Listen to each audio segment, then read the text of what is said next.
Bonjour, Alain Roger Fotsodada. Bienvenue à la capsule de l'eau. Aujourd'hui, je vais vous présenter une toute petite station de production et de distribution d'eau potable parce que ce sont ce type de stations dont on a besoin en Afrique. En multipliant ce type de stations en Afrique, je suis sûr qu'on va diminuer le taux de non-accès à l'eau potable en Afrique. Visitons.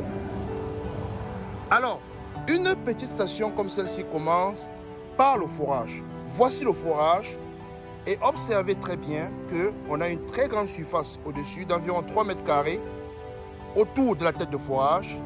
Ceci, c'est pour se rassurer que l'étanchéité est parfaite sur la tête de forage pour que aucune eau de surface, quelle que soit l'inondation qu'il peut avoir, ne puisse rentrer dans le forage.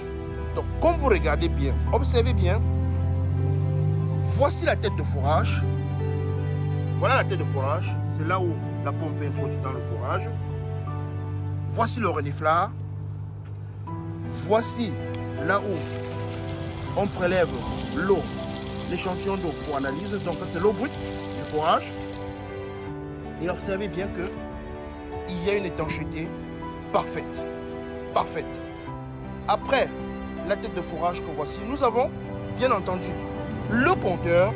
J'ai expliqué plus d'une fois l'importance d'avoir un compteur.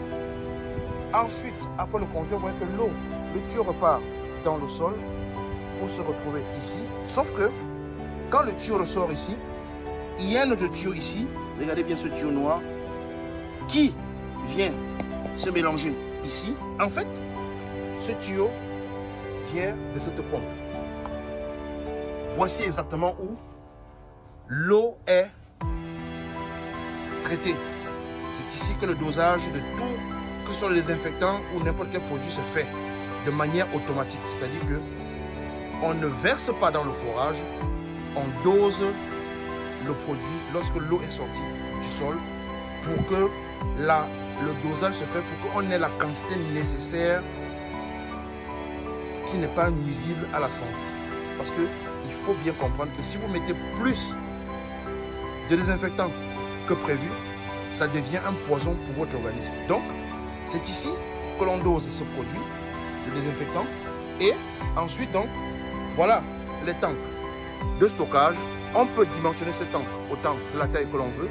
Voilà les deux tanks de stockage où l'eau est stockée après le traitement. Et à partir de là, il peut être distribué à toute personne qui a besoin de consommer cette eau. Donc, ce type de station, mon rêve serait que l'on ait un maximum de stations comme celle-ci en Afrique parce que cela permettrait que l'on ait de la proximité. Parce que l'accès à l'eau potable est facile lorsque les équipements sont à proximité des populations. La proximité permet que s'il y a un problème, on peut dépanner.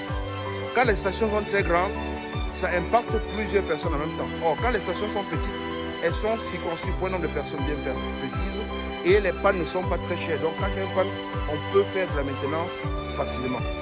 Mais ce que je voulais préciser ici, c'est qu'il y a une certaine volonté qu'il faut d'abord afficher pour pouvoir faire ce type de station. Elle ne coûte pas cher et les promoteurs immobiliers en Afrique devraient commencer à introduire cela dans leur plan de viabilisation des sites.